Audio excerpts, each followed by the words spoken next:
Bismillahirrahmanirrahim. Assalamualaikum warahmatullahi wabarakatuh. Alhamdulillahirabbil alamin, wassalatu wassalamu asrofil anbiya'i wal mursalin wa ala alihi wa sahbihi ajma'in, amma ba'du. Baiklah, kami di sini dari kelompok 13 mata kuliah Fikih Muqarrin dengan dosen pengampu Umi Nenan Julier. Di sini kami akan membahas tentang materi talak 3 dengan satu kalimat. Di sini saya yang beranggotakan saya sendiri, Nidiana, dan juga Husnul Khotimah akan membahas tentang pendapat pertama talak 3 dengan satu kalimat. Langsung saja akan saya bacakan yang pertama, yaitu hal yang disepakati. Di sini bahwasannya yang menjatuhkan talak itu hukumnya diperbolehkan di dalam syariat.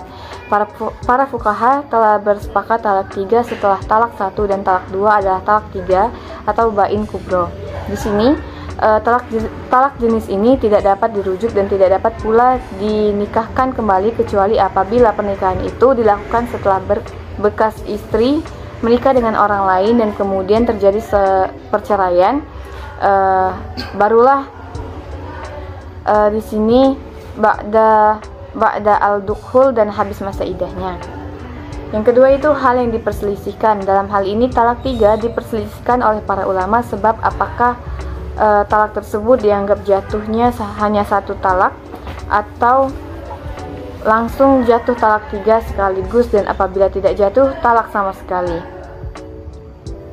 Dan dalam hal ini para mujtahid mempertahankan pendapat mereka masing-masing dengan dalil-dalil tertentu.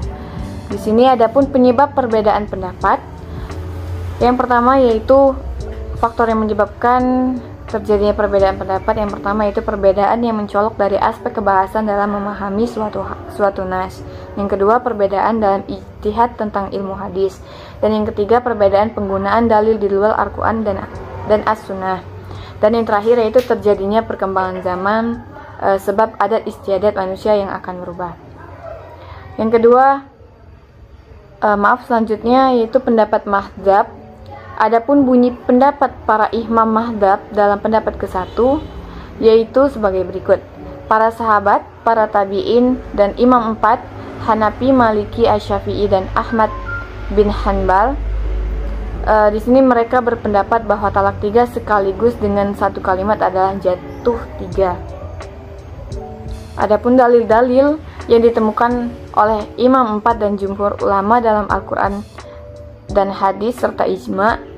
Yang pertama yaitu dalil hadis yang artinya telah menceritakan kepada kami Abu Bakar bin Abu Syaibah berkata, telah menceritakan kepada kami Jarir dari Mughirah dari Asy-Syabi'i, ia berkata, Fatimah bin Qais berkata, pada masa Rasulullah SAW, suamiku menceraikan aku dengan talak 3. Rasulullah SAW kemudian bersabda, engkau tidak berhak mendapatkan jaminan tempat tinggal ataupun nafkah. Di bawah ini adapun jalur sanad serta komentar para fuqaha tentang hadis tersebut, dan dapat disimpulkan pendapat kelompok mazhab. Menurut pendapat kelompok ini, seandainya talak itu sama sekali tidak jatuh atau hanya jatuh satu seperti talak raj'i, tentulah tidak gugur hanya mengenai tempat tinggal dan nafkah.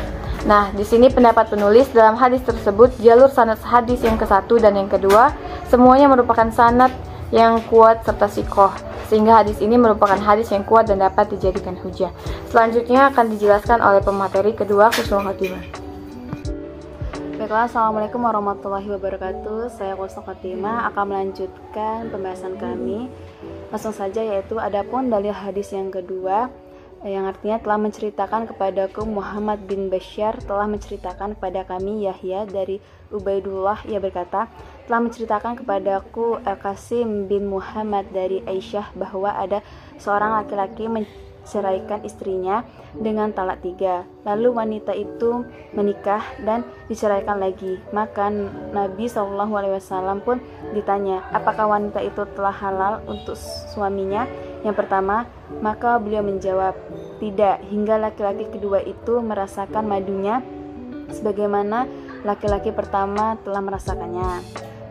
Pendapat kelompok terhadap hadis ini, kelompok berpendapat jika talak 3 itu tidak jatuh 3, tentulah halal untuk suami pertama dan tidak bergantung pada merasakan manisnya madu.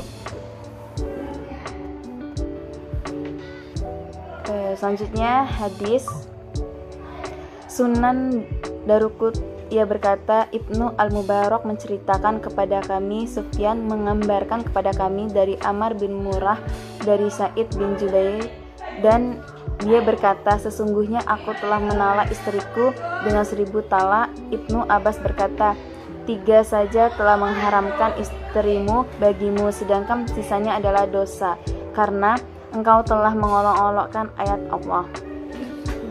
Adapun dalil ijma, mereka berkata, telah sabit nukilan dari kebanyakan para mujtahid dari golongan sahabat, golongan tabi'in dan golongan tabi'ut tabi'in bahwa talak 3 sekaligus adalah jatuh talak 3 sekaligus dan tidak ada seorang pun yang memungkiri itu.